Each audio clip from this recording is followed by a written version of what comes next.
परमपिता परमेश्वर धन्यवाद करते हुए आपके पास आते हैं और अपने आप को, अपने हृदय को, अपने प्राणों को, अपने शरीर को आपके सामने समर्पित करके ये कहना चाहते हैं, आप अगर चाहें तो हमारा जीवन आपकी महिमा के योग्य आप बना सकते हैं। हम स्वयं तो कुछ भी नहीं कर सकते हैं, हम शुरुआत भी नहीं कर सकते हैं और शुरुआत आपके द्वारा होती है तो हम उसे कंटिन्यू नहीं कर सकते हैं यदि हम आप में बने ना रहें, आपकी कलीसिया में जुड़े ना रहें और आपके वचन में ध्यान केंद्रित ना रखें। प्रभु, हमारा काम तो सिर्फ समर्पण का है और आपके वचन पर ध्यान केंद्रित करने का है। बाकी काम तो आपके द्वारा हमारे अंदर होता है। हम हृदय से धन्यवाद करते हैं आपके महान प्रेम के लिए और उस अनुग्रह के लिए प्रभु जो सब पर आप बनाए रखते हैं और सबको बार बार अवसर देते हैं कि वो अपना हृदय परमेश्वर को समर्पित करें। प्रभु, हम आपका धन्यवाद करते हैं, आपके वचनों के लिए धन्यवाद करते हैं। चाहते प्रभु हम सबके हृदय में पवित्र आत्मा और आपके वचन के द्वारा अद्भुत आश्चर्य कर्म हो, ताकि हमारा संपूर्ण मनुष्यत्व परिवर्तित होकर नई सृष्टि बन जाए, नया मनुष्यत्व हो, ताकि हमारा जीवन आपकी महिमा में प्रकट हो सके। धन्यवाद के साथ हम इस प्रार्थना को आपके इकलौते पुत्र प्रभु यीशु मसीह के जीवित पवित्र सामर्थी नाम से मांगते हैं, आमीन। सबको जय मसीह की। हम परमेश्वर का बहुत धन्यवाद करते हैं क्योंकि वो इस योग्य है। परमेश्वर का दृष्टिकोण और मनुष्य का दृष्टिकोण, आज हम थोड़ा सा कंपैरेटिव चलेंगे। मनुष्य पाप के स्वभाव से इतना सीमित है कि यहां तक कि नया जन्म लेने वाला विश्वासी भी पापपूर्ण धारणा से ग्रस्त रहता है, जिसमें कई बार वास्तविकता उसकी समझ से परे होती है। और ये बात हमें हमेशा याद रखना चाहिए।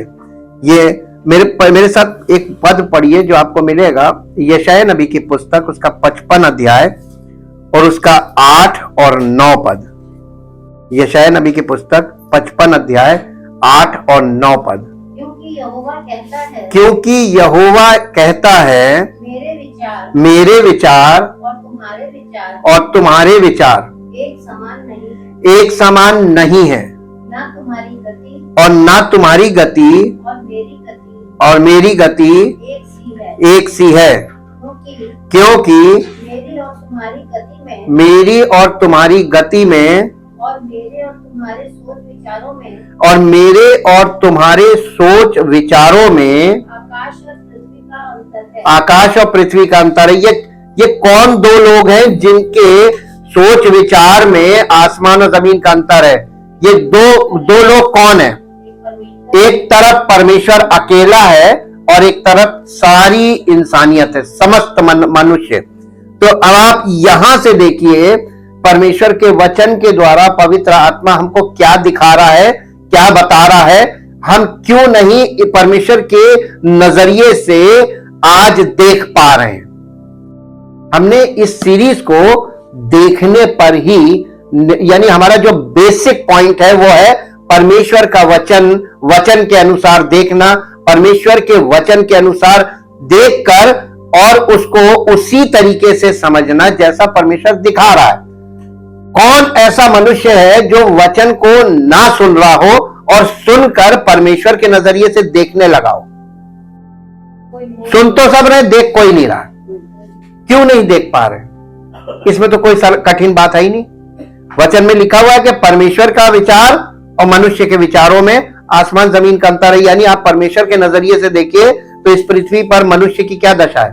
सब अपने अपने विचारों से परमेश्वर के बारे में आकलन कर रहे हैं और अपने आप को श्रेष्ठ मान रहे हैं।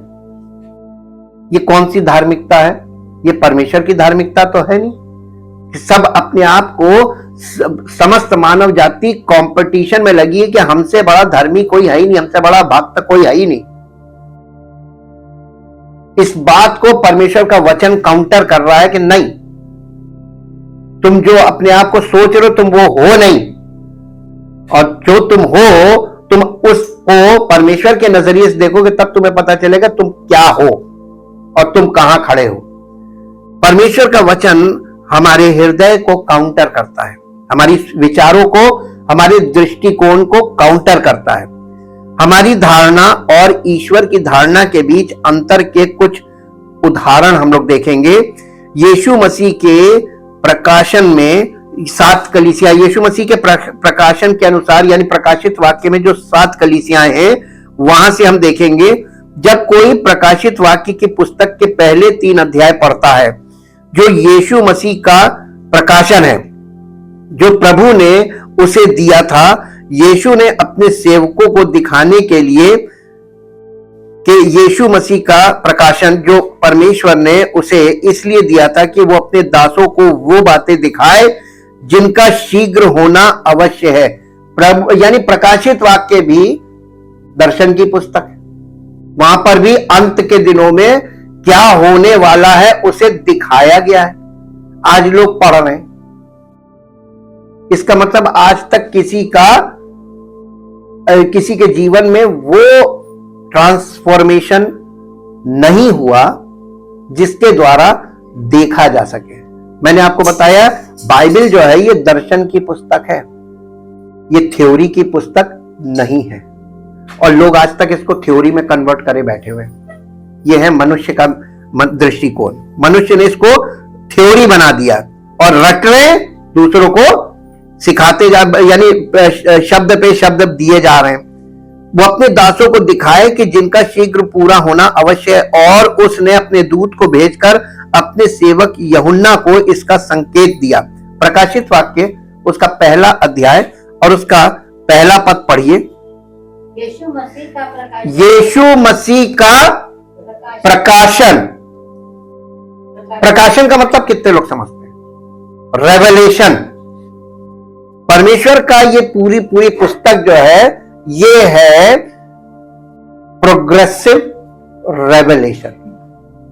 Progressive revelation. प्रोग्रेसिव का मतलब क्या होता है किसी को नहीं मालूम, हमने पहले ही बता दिया, किसी को नहीं मालूम। प्रोग्रेसिव का मतलब होता है चरण ब चरण, यानी स्टेप बाय स्टेप। प्रकाशन का प्रगटीकरण, उसको कहते हैं प्रोग्रेसिव रेवलेशन। प्रोग्रेसिव वर्ड आता है प्रोग्रेशन से। प्रोग्रेशन का मतलब होता है जैसे शिक्षा की शुरुआत नर्सरी केजी से होती है, और शिक्षा जो है वो पूर्ण होती है जाके आपके मास्टर्स तक, मास्टर्स डिग्री तक जाते हैं, और वहां पे जाके शिक्षा जो है वो कंप्लीट होती है। और एक्चुअल में देखा जाए तो कंप्लीट कभी नहीं होती शिक्षा। ये आपकी वो शिक्षा है जो स्कूली शिक्षा, उसका स्तर है। फिर इसके आगे और भी शिक्षा है। शिक्षा का कोई अंत नहीं है, ये एक अनंत क्रिया है।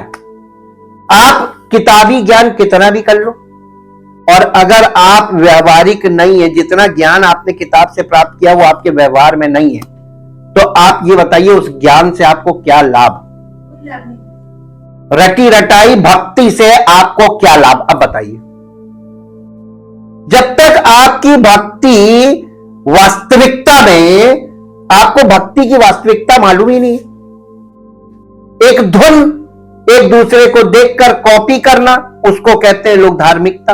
अरे ये क्या बात हो गई? और आज इसी में कंपटीशन चल रहा है। तुम जो करते हो उससे ज्यादा मैं कर सकता हूं, तुमसे ज्यादा अच्छा मैं बोल सकता हूं, तुमसे ज्यादा अच्छी प्रार्थना कर सकता हूं, तुमसे अच्छा ज्यादा गीत गा सकता हूं। ये कंपटीशन नहीं है। ये गलत भावना क्यों डेवलप हो रही लोगों में? ये रिलीजन है, रिलीजन में यही चलता है। लेकिन परमेश्वर मनुष्य से ऐसा एक्सपेक्ट नहीं करता है। परमेश्वर के नजरिए से जब अगर आप इन सब बातों को जो हो रही हैं, जो हम कर रहे हैं और जो हो रहा है व्यापक रूप में, ये सब गलत हो रहा है परमेश्वर के नजरिए से। उसके वचन के आधार पर आप देखेंगे तो सब कुछ गलत है। और फिर मनुष्य अपने आप को भक्त जानकर लोगों के सामने ये कहता है, अरे वो तो हमारी सुनता ही नहीं है, वो तो हम पर दया करना ही नहीं मांगता। आपने परमेश्वर पे दोष लगाना शुरू कर दिया। कौन सी भक्ति के आधार पे आप परमेश्वर पे दोष लगा रहे हैं? अपनी स्वयं की।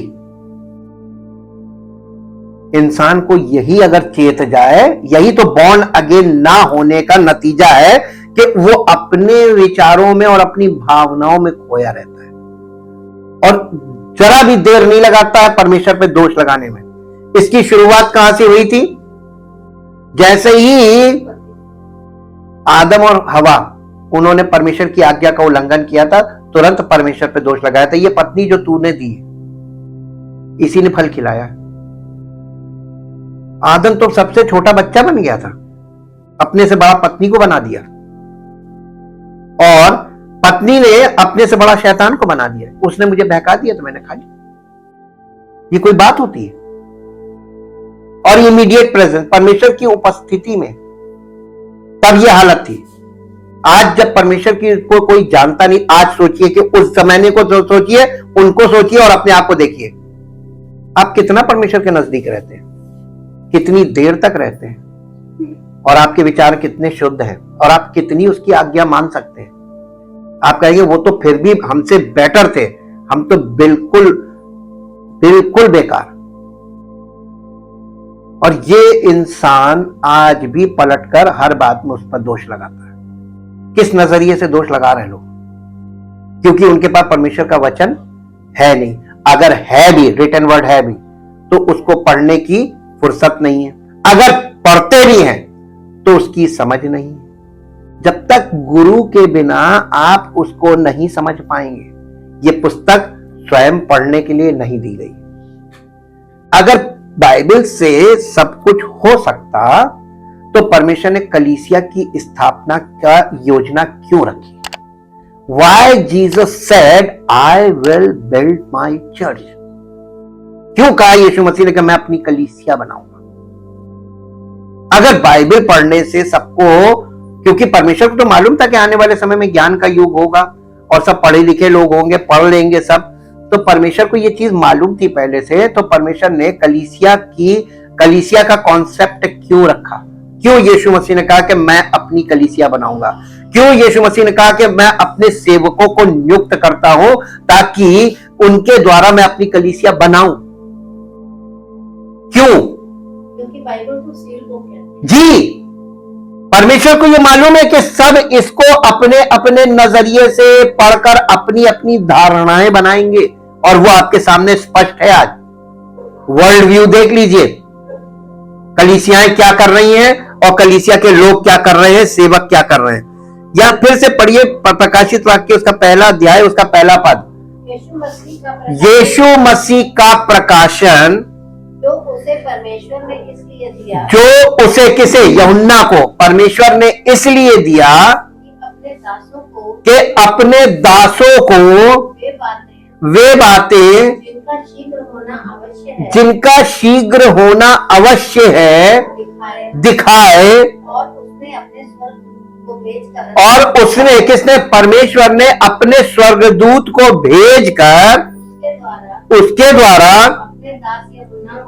अपने दास यूहन्ना को बताया, जिसने परमेश्वर के वचन और यीशु मसीह की गवाही अर्थात जो कुछ उसने देखा था उसकी गवाही दी। कहां? आपके पास है, सबके पास है, बाइबल में है। उसकी गवाही दी और यूहन्ना की गवाही देखकर जो उसने दी है प्रकाशन, वो इसमें है लिखित। और इसके बाद भी लोग इसके शब्दों को पकड़ पकड़ के खड़े हुए हैं और उसको क्लेम कर रहे हैं। शब्द क्लेम करने को दिया ही नहीं गया है, शब्द तो मारने के लिए दिया गया कि तुमको रियलाइज कराए कि तुम कुछ नहीं हो, तुम शून्य हो। सरेंडर करो और पश्चाताप करो और प्रभु की को अपने आप को समर्पित करो। यह है रिटन वर्ड का काम, यह है शब्द का काम, वचन का काम। वचन आपको क्यों दिया गया है? ताकि आपका पुराना मनुष्यत्व मर जाए और आप समर्पित हो जाएं, ताकि प्रभु आपको नई सृष्टि बनाकर अपनी महिमा करे। आपको अब हम बताते हैं परमेश्वर का दृष्टिकोण 10 आज्ञाओं को लेकर क्या था। 10 आज्ञाओं को परमेश्वर ने मनुष्य के सामने रखा था, ताकि मनुष्य इन आज्ञाओं के आधार पर कि परमेश्वर हमसे क्या चाहता है उसे देखे, और साथ में ये जान ले, क्योंकि पतित मानव है तो उसे ये मालूम चल जाए कि ये तो हम कभी कंप्लीट कर ही नहीं सकते, ये तो असंभव है, हार माने। और प्रभु को जब आप व्यवस्था को 10 आज्ञाओं को देखेंगे तो आपको तुरंत पता चल जाना चाहिए कि ये हमारे बस की नहीं है पूरा करना।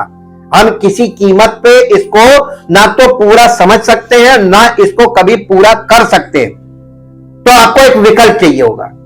आप कहेंगे प्रभु ये तो हमारे लिए असंभव है, तब परमेश्वर आपके सामने सुसमाचार लाएगा कि मुझे मालूम है कि ये समस्त मानव जाति के लिए असंभव है, और इसलिए तो स्टैंडर्ड है, ये मेरा स्टैंडर्ड है, मैं इस स्टैंडर्ड पे मानव जीवन चाहता हूं, और ये तुम्हारे लिए असंभव है क्योंकि तुम पाप में मर चुके हो, पतित मानव हो, तुम्हारा स्वभाव पाप के कारण जो पहले आदम और हवा के द्वारा हुआ, हम सब उसकी प्रजाति हैं, तो हम सब पतन की अवस्था में हैं, पाप के स्वभाव में हैं और पाप की दशा में हैं, पाप की शक्ति में जकड़े हुए हैं, पाप के गुलाम हैं, और हम इस स्टैंडर्ड को कभी भी कंप्लीट नहीं कर सकते हैं। हमें इसका उपाय दीजिए। तो परमेश्वर ने उपाय पहले से रखा है। अपने इकलौते पुत्र प्रभु यीशु मसीह के बलिदान के द्वारा तुम्हें पापों की क्षमा प्राप्त होगी, उस पर विश्वास करने से और उसको समर्पित रहने से, और कलीसिया में को अपने आप को समर्पित कर दो, कलीसिया में जो मसीह का बदन है, ताकि पवित्र आत्मा तुम्हारे नए मनुष्यत्व को नई सृष्टि बनाकर मसीही स्वभाव से परिपूर्ण करे और तुम्हें परमेश्वर की महिमा के योग्य बनाए। परमेश्वर का नजरिया 10 आज्ञाओं को लेकर क्या था? इसलिए नहीं कि तुम इसकी ये मानो, उसे मालूम है नहीं मान सकते, लेकिन मनुष्य का दृष्टिकोण क्या है? हम तो मान के रहेंगे, साम दाम दंड भेद लगा देंगे इसे करने में। यही आज तक मनुष्य करता चला आ रहा है। सुसमाचार में भी उसने यही किया, सुसमाचार को भी खराब करने का काम किया और उसको एक्सेप्ट करके सरेंडर करना जो सरल था उस पार्ट को छोड़ दिया। आज भी लोग यही कर रहे हैं। दृष्टिकोण की बात है, परमेश्वर के दृष्टिकोण और मनुष्य के दृष्टिकोण में इतना अंतर है, और इसीलिए नए नियम को समझना आपको कभी भी असंभव है अगर आप पुराने नियम के बिना नए नियम को देखते हैं। पुराना नियम हमारे लिए शिक्षा के लिए रखा गया है कि पहले लोग कर चुके हैं, तुम जो कर रहे हो ये पहले सब कर चुके हो, और परमेश्वर ने उनको इस बात के लिए 0 दे दिया जो आज तुम कर रहे हो। आज लोग क्या कर रहे हैं? प्रार्थनाएं कर रहे हैं। तो पुराने नियम में क्या कर रहे थे? अरे वो तो तुमसे शुद्ध हृदय के लोग थे, उन्होंने भी बड़ी प्रार्थनाएं की। दाऊद की प्रार्थनाएं आप पढ़िए, लेकिन दाऊद की प्रार्थनाओं में आपको खास बात मिलेगी, प्रभु मेरे अंदर शुद्ध हृदय उत्पन्न कर और मुझे पाप से, मेरे पापों को मुझे जता दे, प्रकट कर। मैं ये मानता हूं कि मैं पापी हूं। वो अंगीकार करता था, पश्चाताप करता था, ये उसकी प्रार्थना थी। आज के लोग सब धर्मी, कमांडिंग प्रार्थना, प्रभु यीशु मसीह के नाम से ये हो जाए। अरे कैसे कह रहे हो प्रभु यीशु मसीह के नाम से हो जाए? चेलों ने कभी इस तरीके की प्रार्थना की? आज जो भाषा बोली जा रही है, आज जो मानसिकता लोगों में है, मसीहत की बात कर रहे हैं, और बाइबल में जाके देखिए आपको वो चीज नहीं मिलेगी। ग्रेट फ्लॉ, ये बहुत भयानक हो गया, और लोग फिर भी चेत नहीं रहे, सब निष्क्रिय अवस्था में, जैसे नहीं, आत्मा मृतक अवस्था में, कोई प्रभाव नहीं, कोई कुछ भी बोले, हम तो जो सोच रहे हैं, जो बोल रहे हैं, वो जो कर रहे हैं वही करते रहेंगे। ये दशा है, और इसीलिए इस विषय में अध्ययन करना बहुत जरूरी है। 7 कलीसियाओं को लिखे गए ये 7 पत्र इस तथ्य पर आधारित हैं कि कलीसिया के भीतर भी विकृत दृष्टिकोण की संभावनाएं थी जो आज सामने प्रकट है। उस जमाने में जो परमेश्वर को पहले से दिख गया था कलीसियाओं में ये होगा, आज वो सामने प्रकट है, जो नहीं होना चाहिए था। और हम ये इन सब बातों से इस बात को पाते हैं कि उसमें से कुछ चर्च जो ये सोचते थे कि वे काफी अच्छा कर रहे हैं, 7 कलीसियाएं प्रकाशित वाक्य की, वो लोग उनकी ये अंदर उनके ये चल रहा था कि वो तो बहुत अच्छा प्रदर्शन कर रहे हैं, वे वास्तव में सबसे बुरा या बुरा प्रदर्शन कर रहे थे, बुरे से बुरा प्रदर्शन कर रहे थे। जो अपने आप को जीवित मान रहे थे कलीसिया, जो कलीसियाएं अपने आप को जीवित मान रही थी, पत्र में उसने लिखा तू अपने आप को तू लगता तो है जीवित है लेकिन तू है मरा हुआ। इतना हार्ड कौन लिख सकता है? ये यीशु मसीह है जिसने कहा था I will build my church. वही बोल रहा है कि जो सेवकों ने आज हाल कर दिया है कलीसिया का, ये मैं ये नहीं बना रहा हूं, मैं ये कलीसिया नहीं बना रहा था। प्रभु यीशु मसीह ने जब कहा I will build my church, तो पहली बार रुक जाइए, कलीसिया का बनाने वाला कौन? ना, God the Son, second person of Trinity, और वो सेवियर भी है, रिडीमर भी है वो। और स्वर्ग के राज्य में प्रवेश करने का द्वार कौन? यीशु मसीह। कलीसिया का सर कौन? तो सब कुछ जब यीशु मसीह है, तो आज संस्था और बड़े बड़े पद जो बना लिए गए, सृजित कर दिए गए हैं, और उन पर बैठे लोग ये कौन सा एग्जाम्पल रख रहे हैं, ये भी नहीं देख रहे हैं कि वचन में लिखा क्या है। परमेश्वर की इच्छा और योजना को जाने बिना अपने मन की कर रहे हैं। न्याय के दिन क्या होगा, अब आप खुद अनुमान लगाइए। परमेश्वर का न्याय कलीसिया से ही शुरू होगा, और इसीलिए पहली सदी की 7 कलीसियाओं को पत्र लिखकर उसने ये बता दिया था, एक भी सही नहीं, एक सही पाई गई थी फिलाडेल्फिया, लेकिन उसको भी एक वार्न किया था। प्रकाशित वाक्य 2 अध्याय का 2 पद से 5 पद तक पढ़िए। प्रकाशित वाक्य 2 अध्याय का 2 से 5 पद। मैं तेरे इफिसुस की कलीसिया है, मैं तेरे काम और तेरे परिश्रम और तेरे धीरज को जानता हूं, और ये भी कि कलीसिया को जब बोला जा रहा है, इसका मतलब सामूहिक जिम्मेदारी, सेवक और कलीसिया के सब लोग, ये कुल मिला के कलीसिया को जब वो कह रहा है, तो इसका मतलब सेवक को और उस कलीसिया के जितने भी बिलीवर्स हैं सबको एक साथ सामूहिक जिम्मेदारी दे रहा है जी, कि तू बुरे लोगों को देख नहीं सकता, और जो अपने आप को प्रेरित कहते हैं और है नहीं, उन्हें तूने परख कर झूठा पाया। ये मालूम कौन? इफिसुस की कलीसिया, इफिसियों की पत्री जिसको लिखी गई है, जिनसे ये कहा गया था कि तुम जो हो बालक ना बनो कि मनुष्यों की ठग विद्या का, तो यानी तुम लोगों के प्रचार का शिकार मत बनना जी। तू धीरज धरता है और मेरे नाम के लिए दुख उठाते उठाते थका नहीं। पर मुझे देखिए, कलीसिया को उसने बताया बहुत अच्छा तुमने किया, लेकिन तुम्हारे विरुद्ध मुझे ये कहना है अपना पहला सा, कि तूने यानी कलीसिया ने, पूरी कलीसिया ने अपना पहला सा प्रेम छोड़ दिया। अब प्रेम नहीं तो प्रभु कहां है? परमेश्वर प्रेम है, और कलीसिया में सारा प्रदर्शन बहुत अच्छा हो रहा है, लेकिन प्रेम खत्म हो गया। तो क्या खत्म हुआ? परमेश्वर चला गया, परमेश्वर की उपस्थिति गई। अब कलीसिया अपना प्रदर्शन कर रही है। आपने आज ऐसी कलीसियाओं को देखा है? ध्यान देना पड़ेगा आपको देखने के लिए। प्रदर्शन कर रही हैं, एक से एक प्रोग्राम कर रही हैं, लोगों की कमी नहीं है, किसी चीज की कोई कमी नहीं है, लेकिन परमेश्वर उनको दोष लगा रहा है ना, फेल, नंबर फेल जी।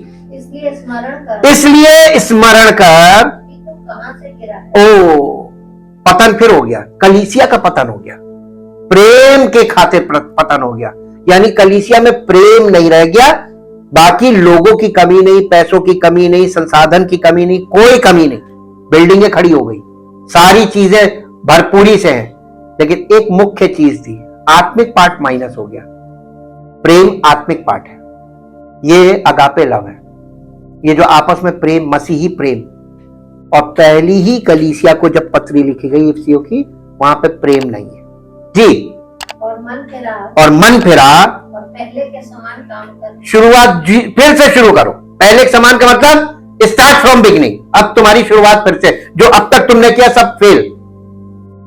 अगर आप कोई काम करें और सारा परिश्रम करें, जरा सा चूक जाएं और आपके पूरे प्रोजेक्ट को फेल कर दिया जाए, तो आपको कैसा लगेगा? क्या आपके पास दोबारा शुरू करने की तथा है? अब इन कलीसियाओं को ये पत्री के अनुसार देखिए, तो इनके पास अब दोबारा जीरो पे से फिर स्टार्ट करने की है क्षमता है? तो ये तो रिजेक्ट हो गई। इसलिए जो जो कर रहा है उसके करे को मत देखिए, वो ये कर रहे हैं, वो ये कर रहे हैं, वो ये कर रहे हैं। उन्हें निपटा देगा, उनका तो टोटल नुकसान, सारा परिश्रम व्यर्थ, घमंड व्यर्थ, सब जीरो पे लाके खड़ा कर दे, कहेगा फिर से शुरू करो। अब वो संभव नहीं है। अब देखिए इसमें उसने कहा मन फिरा और अब पहले के समान शुरू कर, यानी फिर से शुरुआत कर। इसके बाद इसका 2 अध्याय का 13 से 16 तक पढ़िए। मैं ये कहता हूँ कि तू वहां रहता है जहाँ शैतान का सिंहासन, जहां शैतान, ये दूसरी कलीसिया है। ये कौन सी है? ये है पिरगमुन की कलीसिया। तू वहां रहता है जहां शैतान का सिंहासन है। आगे, तू मेरे नाम पर स्थिर रहता है, तू मेरे नाम पर स्थिर रहता है, पर मुझ पर विश्वास करने से, उन दिनों में भी पीछे नहीं हटा, जिनमें मेरा विश्वास योग्य साक्षी अंतिपास तुम्हारे बीच उस स्थान पर घात किया गया जहां शैतान रहता है। पर मुझे तेरे विरुद्ध भी कुछ बातें कहनी है, क्योंकि तेरे यहाँ उस कलीसिया से कह रहा, तेरी कलीसिया में कुछ ऐसे हैं जो बिलाम की शिक्षा को मानते। ओ, कलीसिया में अगर एक भी व्यक्ति गड़बड़ है तो कलीसिया दोषी ठहर जाएगी। तेरे यहाँ कुछ ऐसे जो बिलाम की शिक्षा को मानते हैं, जिसने बालाक को इजराइलियों के आगे ठोकर का कारण रखना सिखाया कि वे मूर्तियों पर चढ़ाई गई वस्तुएं खाएं और व्यभिचार करें। वैसे ही तेरे यहाँ कुछ ऐसे हैं जो निकुलइयों की भी शिक्षा मानते हैं। अतः मन फिरा, नहीं तो मैं तेरे पास शीघ्र ही आकर अपने मुख की तलवार से, मुख की तलवार क्या है मालूम है? प्रभु यीशु मसीह के मुख की तलवार, लिविंग वर्ड, पवित्र आत्मा के द्वारा बोला गया वचन, ये है मुख की तलवार जी। उनके साथ लड़ूंगा, जिनके कान हो वो सुन ले। अब इसके बाद प्रकाशित वाक्य 3 अध्याय का 1 पद, सरदीस की कलीसिया के दूत को ये लिख, जिसके पास परमेश्वर की 7 आत्माएं और 7 तारे हैं, वो ये कहता है कि मैं तेरे कामों को जानता हूं। तू जीवित तो कहलाता। ये कलीसिया को बोला जा रहा है, यहां सिंगुलर है लेकिन है ये कलीसिया को, एक व्यक्ति को नहीं बोला जा रहा। तू जीवित तो कहलाता है। ये कलीसिया लोगों की दृष्टिकोण में, जब लोगों का दृष्टिकोण था इस कलीसिया के प्रति, वो था लिविंग चर्च, मेरी कलीसिया जीवित कलीसिया। और प्रभु यीशु मसीह ने क्या बोला? मृतक कलीसिया, मरी कलीसिया जी। जागृत हो, यानी फिर से पुनरुत्थान, बॉर्न अगेन, जागृत हो और उन वस्तुओं को जो बाकी रह गई हैं और जो मिटने को हैं उन्हें दृढ़ कर, क्योंकि मैंने तेरे किसी काम को अपने परमेश्वर के निकट पूरा नहीं पाया। आप कौन सी कलीसिया जो परमेश्वर के दृष्टिकोण में अपना काम पूरा कर रही है? सब अपने अपने दृष्टिकोण में लगे हुए हैं। ये बातें आपको क्या दिखा रही कि तुम जो देख रहे हो ना, वो सब गलत है। भ्रम में ना फंसना, वचन की तरफ मुड़ जाओ और शुरुआत वचन में करो, क्योंकि बाहर सब कुछ गलत चल रहा है। प्रकाशित वाक्य 3 अध्याय का 17 पद पढ़ दीजिए।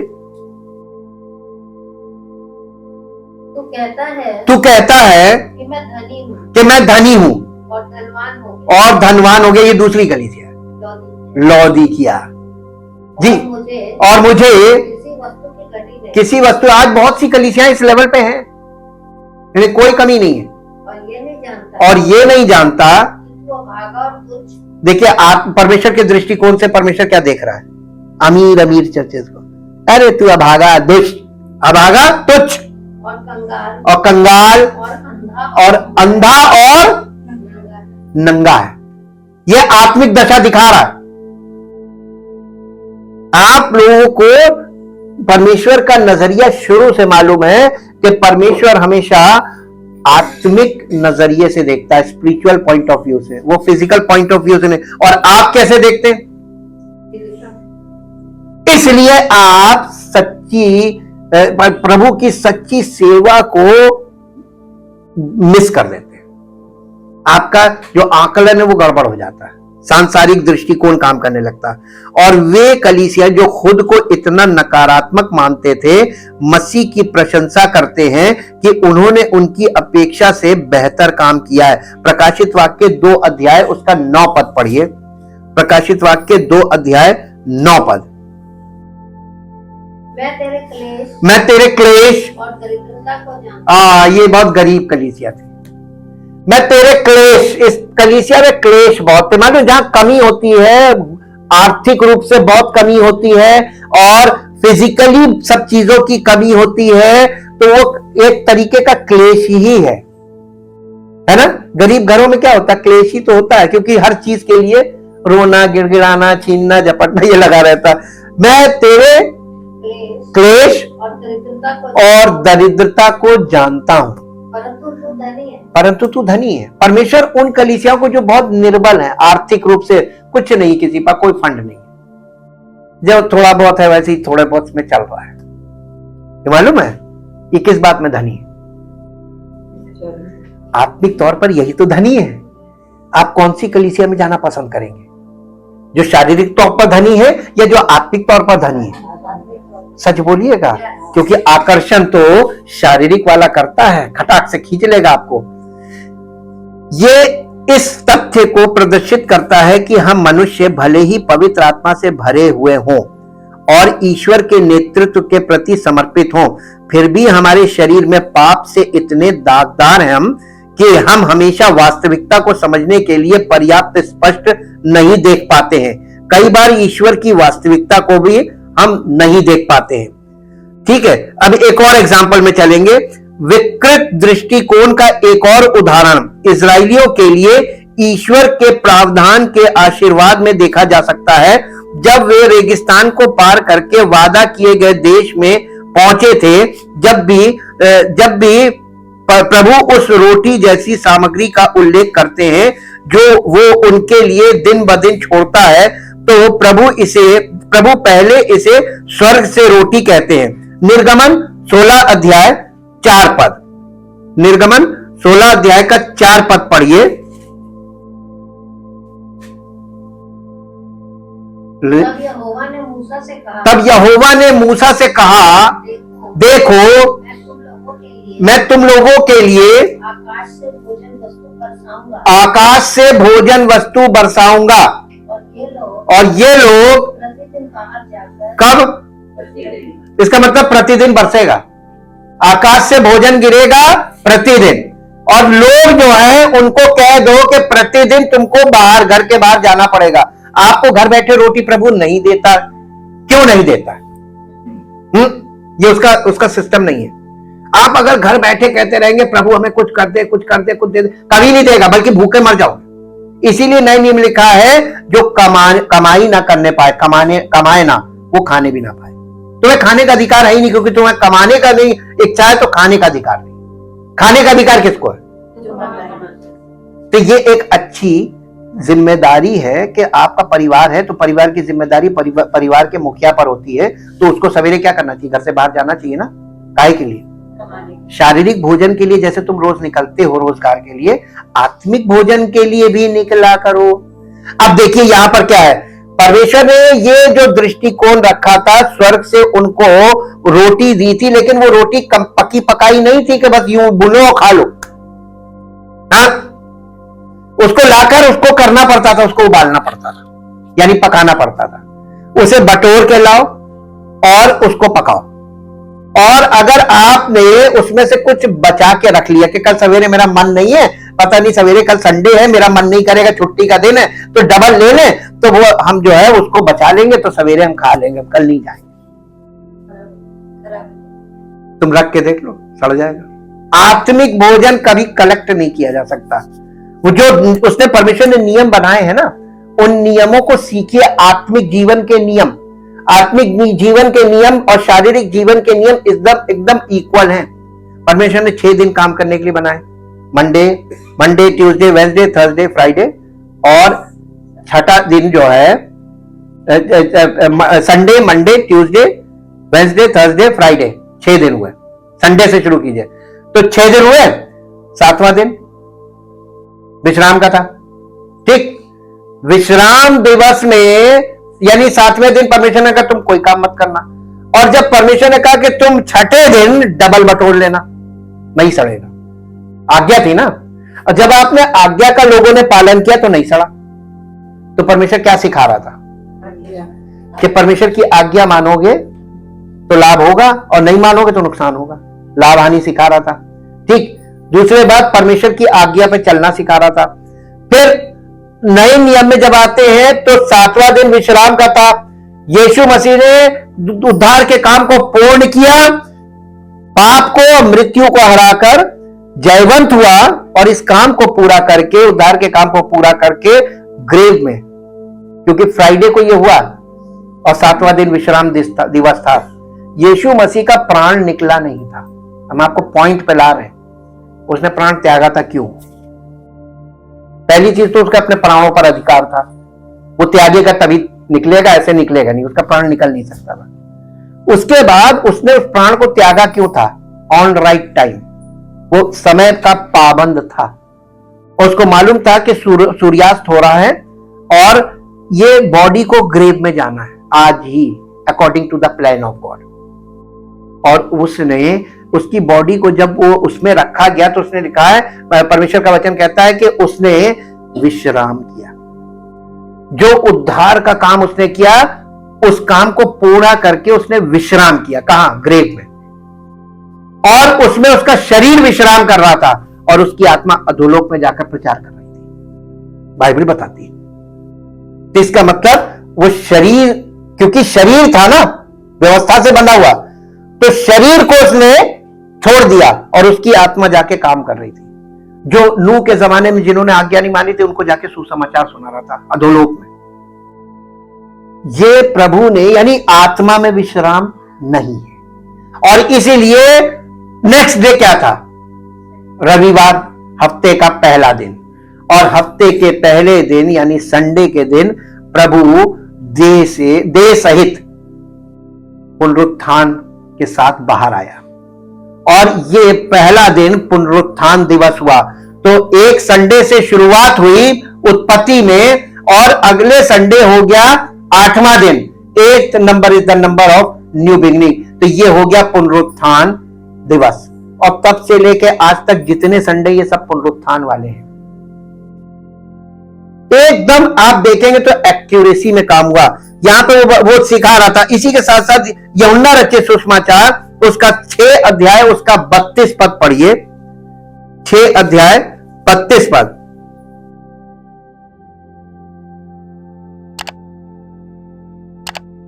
यीशु ने उनसे कहा, मैं तुमसे सच सच कहता हूं कि मूसा ने तुम्हें वो रोटी स्वर्ग से ना दी, परंतु मेरा पिता तुम्हें कौन सी रोटी देता है? पहली चीज सच्ची रोटी स्वर्ग से। सच्ची रोटी कहां से मिलेगी? स्वर्ग से मिलेगी। मेरा पिता तुम्हें सच्ची रोटी स्वर्ग से देता है, क्योंकि परमेश्वर की रोटी वही है जो स्वर्ग से उतर कर जगत को जीवन देती। ये दृष्टिकोण यीशु मसीह बता रहा है, पिता का दृष्टिकोण कि ये है वो रोटी स्वर्ग से उतर कर मनुष्य को जीवन देती है। जी, तब उन्होंने उससे कहा, हे प्रभु, ये रोटी हमें सर्वदा दिया। ये रोटी हमें सर्वदा दिया कर, ये जीवन देने वाली रोटी है। आगे पढ़िए। यीशु ने उनसे कहा, जीवन की रोटी मैं।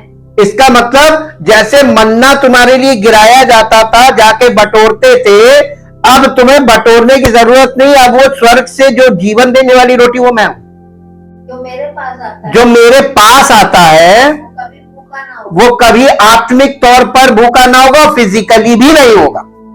जी, और जो मुझ पर विश्वास करता है, और जो मुझ पर विश्वास करता है कभी प्यासा ना वो कभी प्यासा ना होगा। तो भूख और प्यास कहां आपकी तृप्त होगी? प्रभु में, कलीसिया में। तो आप कलीसिया में किसके पास आते हैं? पक्का? तो देखिए उसका वादा, देखिए जो मुझ पर मेरे पास आता है वो कभी भूखा ना होगा, फिजिकली प्लस स्पिरिचुअली, दोनों बातें हैं। Spiritual first then physical. पहले फिजिकल था और स्पिरिचुअल बाद में। अब नए नियम से स्पिरिचुअल पहले, फिजिकल बाद में। आप फिजिकल बातें प्रभु को मत बताओ कि मेरी ये समस्या है, मेरे पास ये नहीं है, वो नहीं, वो अब नहीं सुनना मांगता। उसने हल रखा है और हल की शुरुआत यानी जो उपाय है वो आत्मा से शुरू है। पहले बॉर्न अगेन हो, प्रभु की बातों में मन लगाओ, उसके राज्य। यीशु मसीह ने क्या कहा? पहले तुम उसके राज्य और धार्मिकता की खोज करो, बाकी सब चीजें। कौन सी सब चीजें? फिजिकल बात कर रहा था, क्या खाएंगे क्या पिएंगे, ये चिंता मत करना, क्या खाएंगे क्या पिएंगे क्या पहनेंगे कहां रहेंगे, यही सब बातें बोल रहा था, फिजिकल बोल रहा था। लेकिन उसने फॉर्मूला क्या बताया? पहले तुम परमेश्वर के राज्य उसकी धार्मिकता की खोज करो। तो पहले फिजिकल, आपको पहले स्पिरिचुअल। जैसे ही आप स्पिरिचुअल फर्स्ट करेंगे आपके जीवन में पूर्ति शुरू हो जाएगी, प्लान ऑफ गॉड शुरू हो जाएगा। और अगर आप सोचेंगे पहले दे देगा तब विश्वास करेंगे तो फिर जीवन भर बैठे रहो, मिलेगा कुछ नहीं। लिख के ले लो मुझसे, दावा है, क्योंकि परमेश्वर का वचन ही यह बात बोल रहा है, हम अपनी ओर से नहीं बोल रहे हैं। और इसलिए यहां से हम लोग देखते हैं, फिर भी इब्रानियों ने इसे इस रूप में संदर्भित किया कि मन्ना के विषय में। निर्गमन 16 अध्याय का 15 पद पढ़िए। निर्गमन 16 अध्याय का 15 पद। ये देखकर इजराइली जो ना जानते थे कि ये वस्तु, मन्ना कोई नहीं जानते, तो कह रहे ये वस्तु क्या है, वे आपस में कहने लगे ये तो मन्ना है। तब मूसा ने उनसे कहा, ये वही भोजन वस्तु है जिसे यहोवा तुम्हें खाने के लिए देता है। जो आज्ञा यहोवा ने दी है वो ये है, तुम उसमें से अपनी आवश्यकता के अनुसार खाने के लिए बटोरा करना, अर्थात अपने अपने घर के प्राणियों की, सदस्यों की संख्या के अनुसार, गिनती के अनुसार। यानी आपके घर में कितने मेंबर है उतने मेंबर के लिए आपको बटोरना था। ठीक है, ये एक्चुअली मिरेक्युलसली गिवन फूड था फ्रॉम हेवन, और था ये फिजिकल ही।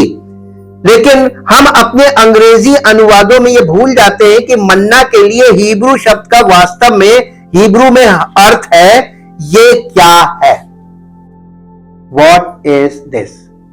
यानी मन्ना का मतलब मालूम क्या हिब्रू में, ये क्या है। और यीशु मसीह आप जीवन की रोटी है। लोग कहते हैं ये क्या है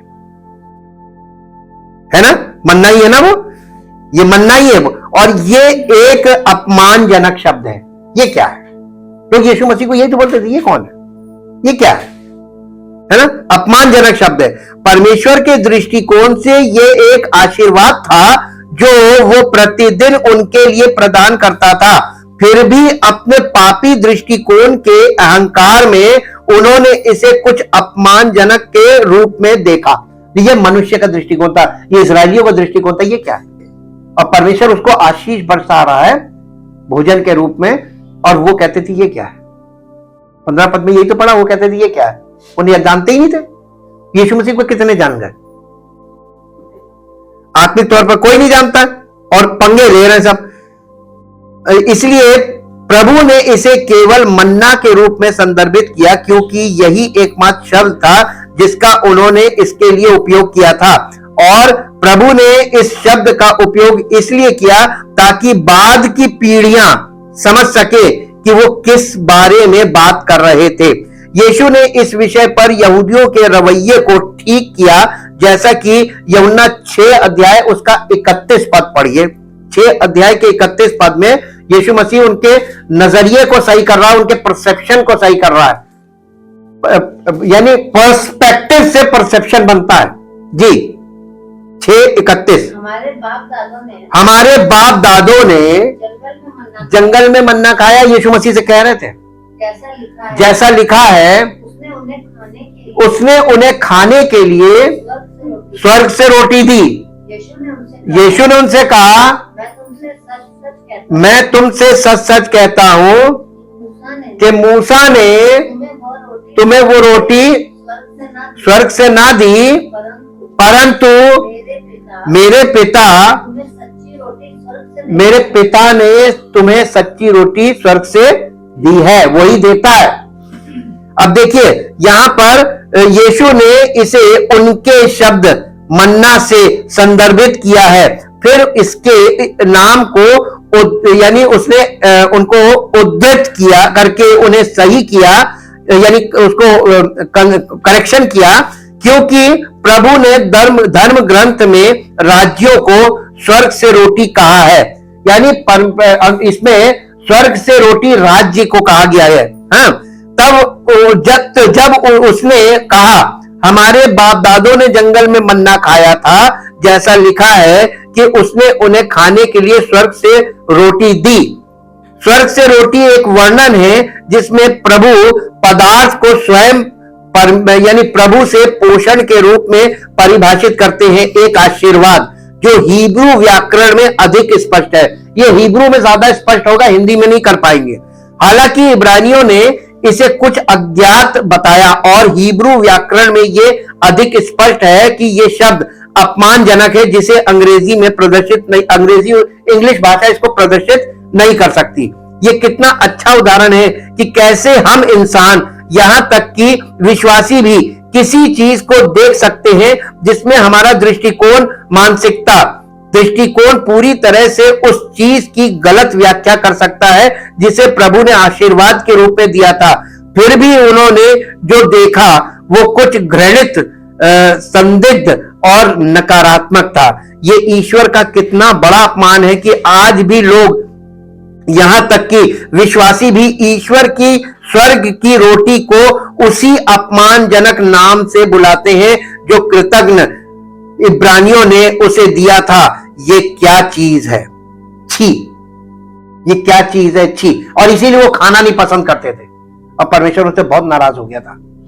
तुम मन्ना से नफरत करते हो, मांस करते हो। उनको इतना दिया, ये गुस्से में दिया था, इतना दिया था, उनके नथनों से बहा दिया था और सब खा के मर गए। क्यों मारा था? खिला के। मनचाहा भोजन मांग रहे थे। आज भी देखिए प्रभु यीशु मसीह जीवन की रोटी है। कोई नहीं चाहिए किसी को, सबको शारीरिक वस्तुएं चाहिए। Same attitude, same. मन फिराने की जरूरत किसको है?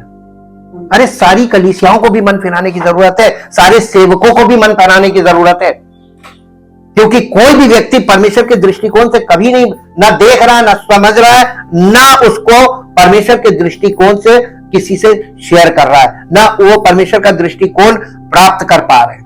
परम पिता परमेश्वर, हम सब आपके पास आए हैं। हम प्रभु आज इस बात को अपने मुंह से अंगीकार करके कहना चाहते हैं कि हम पापी स्वभाव के मनुष्य हैं और हम पतन की अवस्था में हैं और हम परमेश्वर की बातों को परमेश्वर के दृष्टिकोण से नहीं बल्कि संसार के तमाम लोगों के दृष्टिकोण से सुनते हैं, देखते हैं और वैसे ही उसको अपने जीवन में धारणा के रूप में ग्रहण करते जा रहे हैं। प्रभु, हम तो वो कर रहे हैं जो हमारे लिए हानिकारक है। हम पर दया कीजिए प्रभु, हम इस बात को कहना चाहते हैं कि हम पापी हैं, इसलिए हम ऐसा कर रहे हैं, ये पापी स्वभाव के कारण हम ऐसा कर रहे हैं।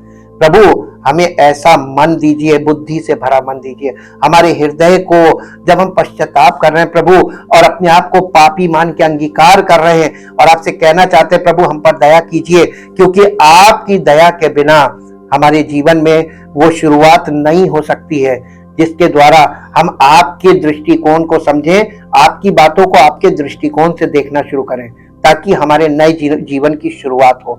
दया कीजिए प्रभु, और हम सब सुनने वालों पर अनुग्रह हो, और आपकी ओर से हमारे जीवन में एक नई शुरुआत हो, ताकि हमारा जीवन आपकी महिमा का कारण बने। प्रभु यीशु मसीह के नाम से मांगते हैं, आमीन। Praise the Lord.